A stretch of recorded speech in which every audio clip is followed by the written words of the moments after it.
Good evening, everybody, and thank you for joining us. Hazaku Baruch, as we are studying over here together on this lovely Tuesday evening, Pirkei Avot. So here we are studying chapter 4, a new Mishnah today, Mishnah 17, Mishnah Yud Zayin. But again, in the version that we're using online with the shared screen, it's not Mishnah Yud Zayin. Either way, the words are the same. So let us follow along. In this version, it's Mishnah Yud Gimel. So here it is. Share the screen. And can we get a thumbs up? Do we all see it? Beautiful. Here it is. The author of our Mishnah today, we're continuing. It's in the middle of yesterday's Mishnah on this web version. The author is Rabbi Shimon. So let's take a look. Rabbi Shimon Omer. Okay? Today's Mishnah. The author is Rabbi Shimon, who was a colleague of yesterday's Rabbi Yehuda. Okay? Rabbi Shimon is Rabbi Shimon Bar Yochai, the author of the Zohar, the one who sat in the cave for 13 years studying with his son, hiding from the government. Okay, so big stuff over here. Let's see what Rabbi Shimon has to teach us. Rabbi Shimon says, amazing Mishnah, so pay attention. Shelosha ketarim hem. What's a keter? A keter is a crown, a tiara. Says Rabbi Shimon, there are 3 crowns. Okay? Not the type of crowns that maybe you're familiar with, but says Rabbi Shimon, there are 3 crowns. Number 1 is Keter Torah, the crown of Torah. The second is the crown of Keter Kehuna, the crown of priesthood, of a Kohen. Number 3, Keter Malchut, the crown of kingship. And Keter Shem Tov Ole Al Gabehen. And by the way, Keter, the crown of a good name, surpasses all. So let us break it down over here. As we'll come back, we'll stop the share for a second. What is going on over here? So basically, Rabbi Shimon is telling us there are 3 crowns. And what does that mean that there are 3 crowns? Each crown deserves respect. That is what he's telling us. We have to respect 3 different areas of Jewish life. Number 1, and by the way, we got these 3 crowns at Har Sinai. Okay? Not a literal crown, but it's symbolic. Number 1, Keter Torah. A scholar, somebody who studies Torah, must be respected. How do I know they have to be respected? Well, it's a pasuk in Vayikra. The pasuk says, "Mepenei seva takum vehadarta penei zaken." That means you should stand up for an old person, and you must give honor to a zaken. What's a zaken? A zaken is not an old person. If you guessed old person, you were wrong. I'm sorry to tell you. That's what I get paid for, not to tell you that you're right. No, I'm kidding. Okay, a zaken is an acronym for Ze Kana Chochma. He who acquired wisdom. Very good, Jacqueline. Ze Kana Chochma. And therefore, we must respect a zaken, a wise person, a scholar. What does that mean, respect? Number 1, we cannot sit in their seats. Number 2, when they walk in the room, we stand up for them, right? Different laws about, well, when do I stand up? For how long do I have to stand up? Do I have to stand up all the way from when I see them, or only when they're within my 4 amot? These are great questions. We have to study the halachot of these questions. But that is the overall idea, that we must give respect to a person who acquired the crown of Torah. Again, this is all based on the pasuk in Vayikra chapter 19, pasuk 32, Lamed Bet. The pasuk says, "Vehadarta penei zaken." Don't sit in their place. We cannot be disrespectful and contradicting them. We cannot, by the way, close our eyes if we didn't see them walk into the room, so that we don't have to stand up. We're not allowed to do these things, right?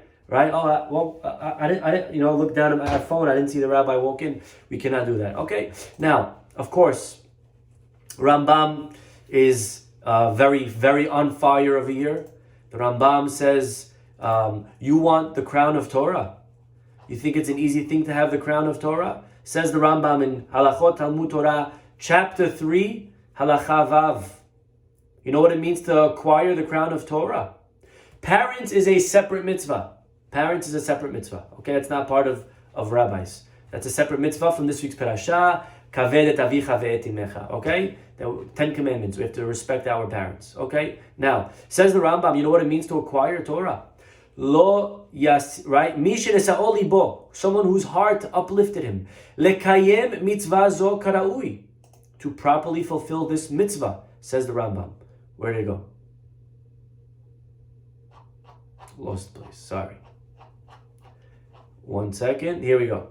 Whoever is ambitious to establish this commandment properly and to become adorned, liyot mukhtar becheter Torah. If you want the crown of Torah, says the Rambam, lo yasiach dato ledvarim acherim. You cannot divert your thoughts to other matters. Velo yasim al lebo sheyikne Torah im haosher. You cannot have. You're not going to necessarily be able to acquire wealth or honor. Torah requires sacrifice. You want to be rich, then maybe Torah is not for you. Okay? You want honor, maybe Torah is not for you. You want to succeed in Torah, you have to eat, breathe, and sleep Torah. If you're going to also try to make some money, if you're going to also try to be popular, if you're going to also, ain't going to work. It's like if you want to be successful in anything in life, by the way. You know, the kids that become basketball NBA players, you know what they have to do to become an NBA player? They don't have like a fun summer. They don't have vacation. These kids from when they're 5 to become an NBA player, they are literally all day. They eat, breathe, and sleep basketball. It's very, very, they get to the point that they hate basketball. You want basketball? You want to be a pro? This is what it is. All day long. They're sitting there hitting tennis balls all day long. Tennis ball, tennis. They hate it.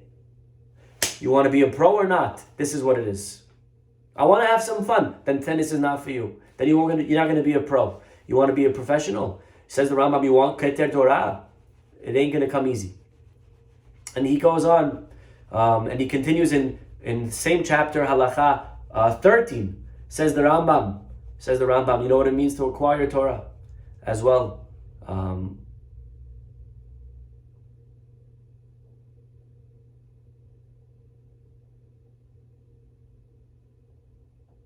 Here there is, beginning of chapter of Halacha 13. Mishratzal iskot bechete Torah, somebody that wants to attain the crown of Torah. Yizaher bechol elotav, be careful throughout all of his nights. Lo ye'abed afilu ehad mehen beshena. Don't spend even one of them sleeping. Achila, eating. Shtiya, drinking. Sicha, conversation. V'kayotze bahen, or in similar matters, etc. Says the Rambam. You want Torah? You can't have a good time eating and drinking and going out and having it ain't gonna work. This is it requires sacrifice. That's what the Rambam is basically saying. So it's there, but we need to fight for it if we want the crown of Torah. Well, the Mishnah continues. There's a second crown, the crown of Kehuna. That's the crown of priesthood. We know that was given to, who was that given to? Who was the first Kohen? Aharon, Moshe Rabbeinu's brother. Aharon got the crown of Kehuna, and his children forever, son after son after son, are Kohen. Right? If you see a Kohen today, and he's a real Kohen, then you could go over and say, by the way, I want to tell you a secret. I looked in 23andMe and I found out that you are a direct son after son after son from Aharon HaKohen. It's a fact. If you're a Kohen, that means that you're a son after son after son of Aharon HaKohen. Okay, no one else could be a Kohen. Okay, now, a lot of times they're surprised. What, really? My great-great-great-grandfather was Aharon? Yeah, if you're a Kohen, then obviously your great-great-grandfather was Aharon HaKohen. Okay? We have to respect a Kohen. The Pasuk says, Vekidashto ki et lehem Elohecha hu makriv. You must respect him and sanctify him and honor him because he works for you in the Beit HaMikdash. And therefore, how do we honor a Kohen? He gets the first aliyah in shul. If we're doing zimun, we give it to a kohen, right? There are a few ways to give honor to the kohen. That's the second crown. Crown number 3, keter malchut. And again, we must give honor to the king. The third crown is the king who wears the crown. The pasuk says, Som tasim alecha melech. You shall surely place over yourselves a king. Pasuk says, you want a king? He must be on top of you. King is someone who establishes order, he establishes discipline. He is kind of like the policeman in a way, and he is the one who instills fear and honor and order into the people. And therefore, we must respect him. We don't ride his horse, we don't wear his crown, we cannot use his scepter, we cannot wear his clothing. When the king dies, we burn his clothing in front of him. These are all laws that apply to honoring the king. Okay? Now, interesting. In the Beit HaMikdash, which Be'ezrat Hashem b'mehera b'yameinu, which we shall be rebuilt very soon, b'mehera b'yameinu, amen. In the Beit HaMikdash, there were different vessels, kelim, right? I'm sure you're familiar with some of them. They had the menorah that they lit every single evening, right? The menorah. There was the mizbeach. There was the inner mizbeach and the outer mizbeach, right? There was the shulchan. That's where they put the bread. There was the aron in the Holy of Holies, right? There were many vessels. Now, the Torah tells us, which we're going to actually read very soon, Perashat Terumah, that when we build the kelim, the vessels that go in the Mishkan and the Beit HaMikdash, certain vessels had a tiara, a crown, a zer, right? A little crown, just like you put a crown around your head. So some of the vessels had a little nice crown around it. How many vessels had a crown? 3. Which 3? The shulchan, that we put the bread on. Not the menorah, the mizbeach, the small mizbeach also had a crown around it. And the aron. Not aharon, aron. The aron that was in the Holy of Holies, that also had a crown. And our rabbis tell us these 3 crowns correspond to the 3 crowns of our Mishnah. The Keter Torah, Keter Kehuna, and Keter Malchut. How? Well, the shulchan that had on it the bread, that represents money. The Bnei Israel were zochet parnasa because of the bread of the lechem apanim that went on the shulchan. And the keter that corresponds to money, or the shulchan, is the keter malchut. It was the king who provided financially for the people, prosperity, etc. So the king corresponds to the shulchan. The mizbeach, that's easy. The mizbeach had a crown that corresponds to the keter kehuna, because the kohanim were the ones that offered on the mizbeach. And finally, the Torah, the Aron in the Holy of Holies corresponds to the Torah, because the Aron was what housed the tablets. They went into the Aron. The Torah that Moshe wrote went into the Aron. So the Aron is what embodied, it's what housed the Torah, the Torah. And these 3 crowns, again, Kehuna, Malchut, and Torah, correspond to the Shulchan, the Mizbeach, and the Aron. What our rabbis point out, though, is very powerful. And that is that we could tell if it's true, each one corresponds to the other. Which out of these 3 vessels was the most important? The bread, the Mizbeach, or the Aron? The Aron. Proof. The Aron was not with the other ones in the same room. It was in the Holy of Holies. It was actually in a room of its own that was entered once a year by the Kohen Gadol. On which day? On Yom Kippur. And therefore, the Aron is the holiest of the vessels, which represents Torah, which is the elite of the crowns, okay? The highest of the crowns. As well, our rabbis tell us that the Torah, a Talmid Chacham, someone who has acquired the crown of Torah, even if he's a mamzer. You know what's a mamzer? A mamzer is someone who is from a inappropriate relationship. That person has very, very low status. No one really wants to marry him, anything like that. But a Talmid Chacham mamzer, guess what? We give him more honor than even a Kohen Gadol who's an Am Haaretz. If you're a Kohen Gadol, who has more status than him? But you're an Am Haaretz, take a hike. See you later. We give more respect to the Talmid Chacham, even though he may be a Mamzer. And therefore, the three crowns are listed in order of importance. Keter Torah, Keter Kehuna, and Keter Malchut. Of course, not all three are the same as well for another reason. To be a Kohen, you have to be born a Kohen. Right? Not everyone can be a Kohen. We said the joke before, but it's worth repeating. I know I'm abusing my rights of repeating a joke within the first 3 years, which is not allowed. But we'll do it anyways for the new listeners. The man comes to the rabbi, he says, Rabbi, I would like to be a Kohen, and if you could help me out, I'm willing to give a nice donation to the synagogue, $10,000. And the rabbi says, wow, it's very generous, but I don't play like that. I'm Orthodox. He's like, okay, Rabbi, I'll call your bluff. 20,000, make me a Kohen. I says, I can't believe it. Listen, it's again very tempting, but I'm sorry, I cannot help you. If you want to be a Kohen, maybe the reform down the block can help you. I can't do that. I'm Orthodox. And the man finally says, all right, Rabbi, last offer, 50,000. You make me a Kohen right now. The rabbi is sweating, $50,000. You know what that could do for him, for the synagogue? It could work wonders. And the rabbi is scratching his head and finally gathers all his strength and he says, no, I'm sorry, I can't do it. Not going to do it. But I don't understand. Please tell me, why do you want to be a Kohen so badly? And the man says, Rabbi, my father was a Kohen.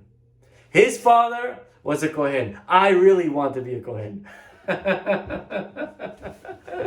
And the rabbi says, no problem, 50,000 it is. So this is the crown of Kohen. You have to be a Kohen to gain the crown of Kehuna. You can't buy yourself into it. Either your father's a Kohen or he's not. Okay? The crown of Malchut. You got to be a descendant of David HaMelech.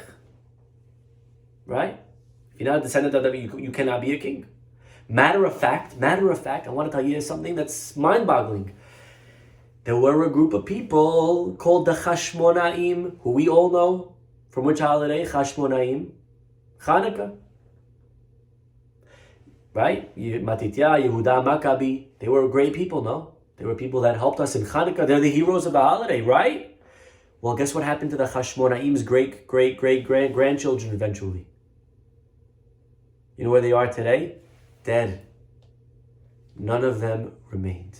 The entire Chashmonaim family, Hanukkah, right? The heroes, gone. You know why? Because they tried to possess the kingship. Not allowed to do that. They weren't from the family of David HaMelech. They were Kohanim. Wiped out. They tried to possess the crown of Malchut. So those two are they're exclusive. But says the Rambam, Keter Torah Munach. The crown of Torah is on the side waiting. Anyone who wants, you could come and you could learn. Torah is for everybody. There's no such thing, right? Sometimes to join a club, you have to be a certain tier. To join a club, you have to be a certain level. We only accept people. If they want to join, they have to have this, they have to have that. Guess what? Torah, there's no prerequisite. Anyone who wants Torah, bechavod, come and learn it. And that's why Torah was given where? This week's parasha, it was given in a desert. You don't have to have money to learn Torah. You don't have to have status to learn Torah. The desert, it's desolate. There's nothing there. Free. Come and learn.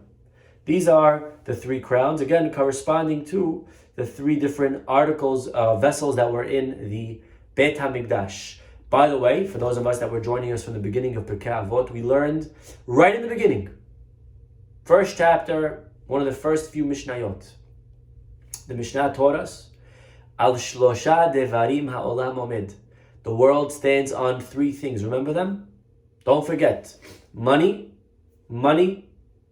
The world stands on three things. Al HaTorah, Al HaAvodah, Ve'al Gemilut Chasadim. Again, the Jewish world stands on Torah, Avodah, work in the Beit HaMikdash, and Chesed. Again, corresponding to our three crowns.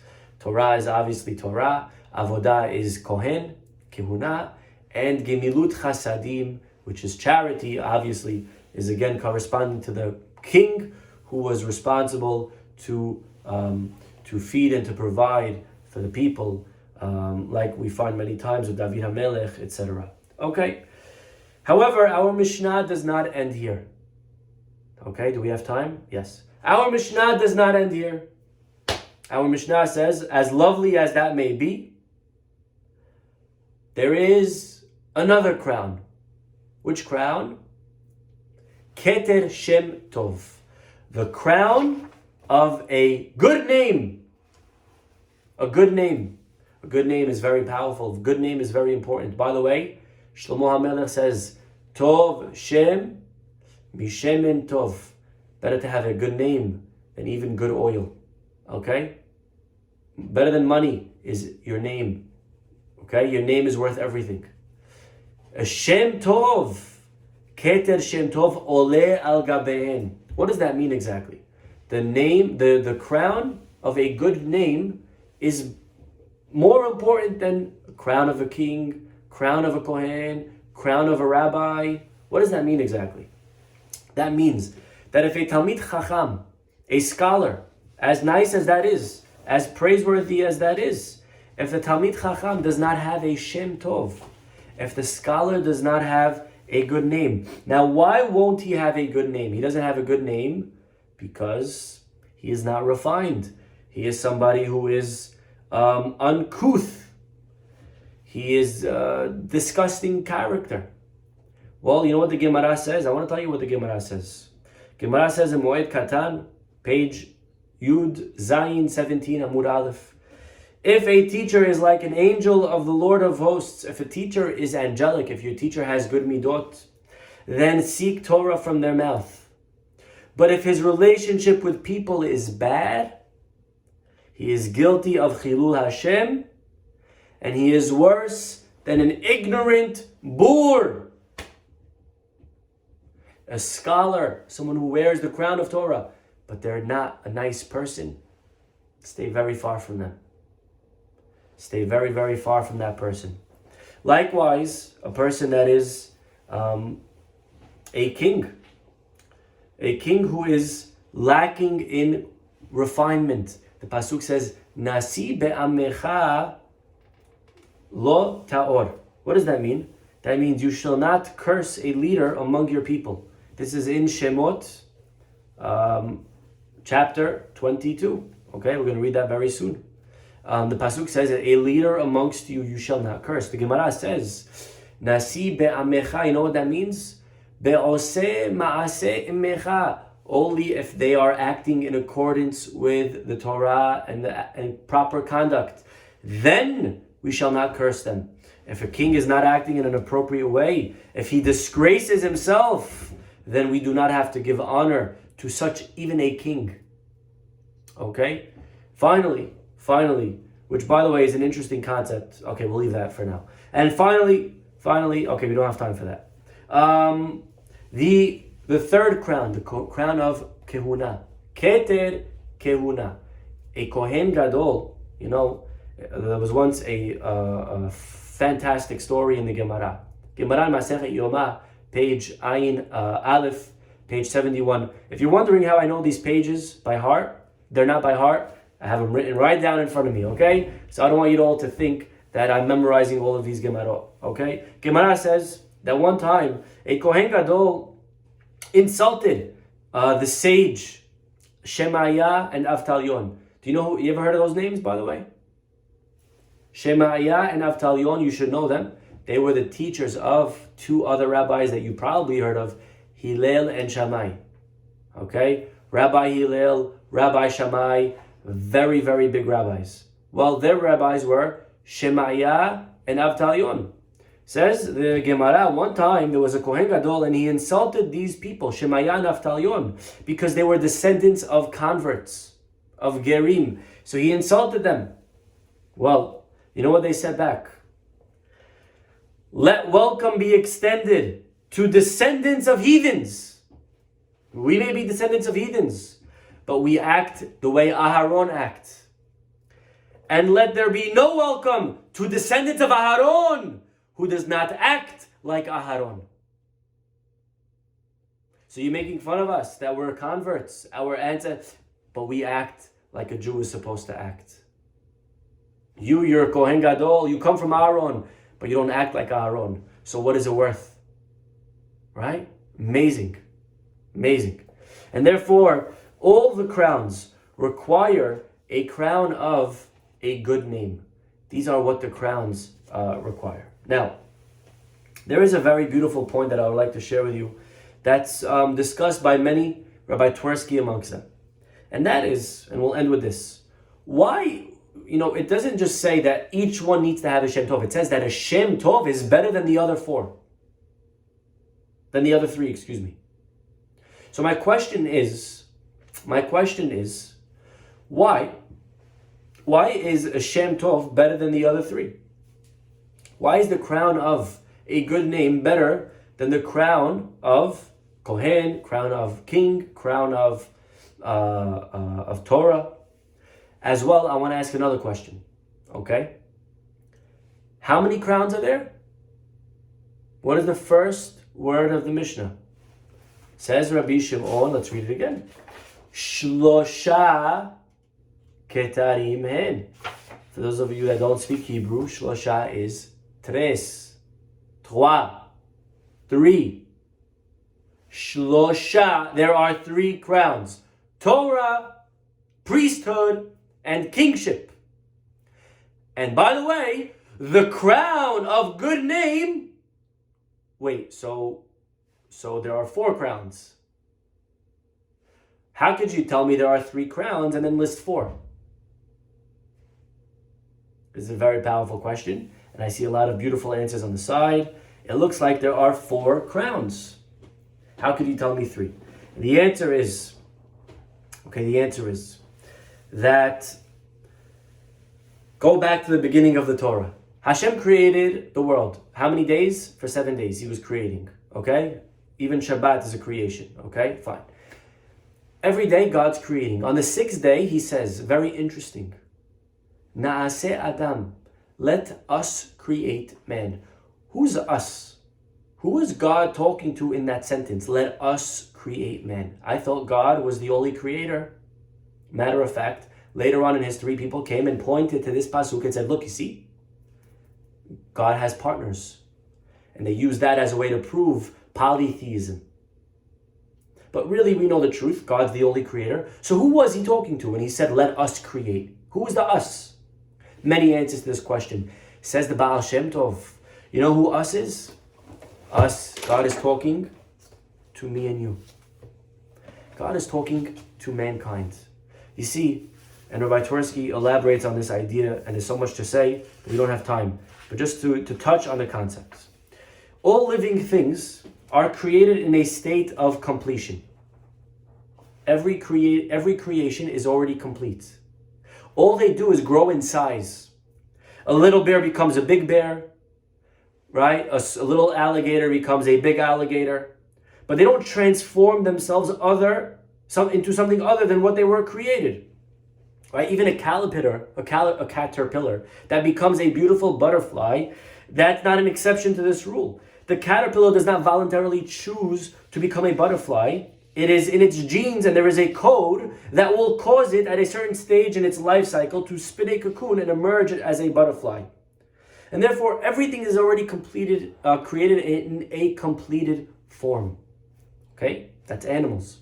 Angels are already created in a completed form. Angels cannot change or improve. Angel Gabriel 3,000 years ago is the same angel Gabriel of 2021. There is no difference between Gabriel then and Gabriel now. Okay? The only exception, the only thing in the entire creation that can change voluntarily is mankind. People can transform. God created man, and that's what it means that we were created B'Tselem Elokim. That means that we have free will, and we can exercise that free will, and we can overcome our instincts, our desires, right? We were created with a physical body like animals, but we were also given a neshama, which allows us to overcome our physical drives that we have. A person that has an urge to be dishonest, they can overcome that. A person that has an urge to do something wrong, we can overcome it. I am not a slave to my instincts. That's something that we have that's very unique. That's something that we have to recognize.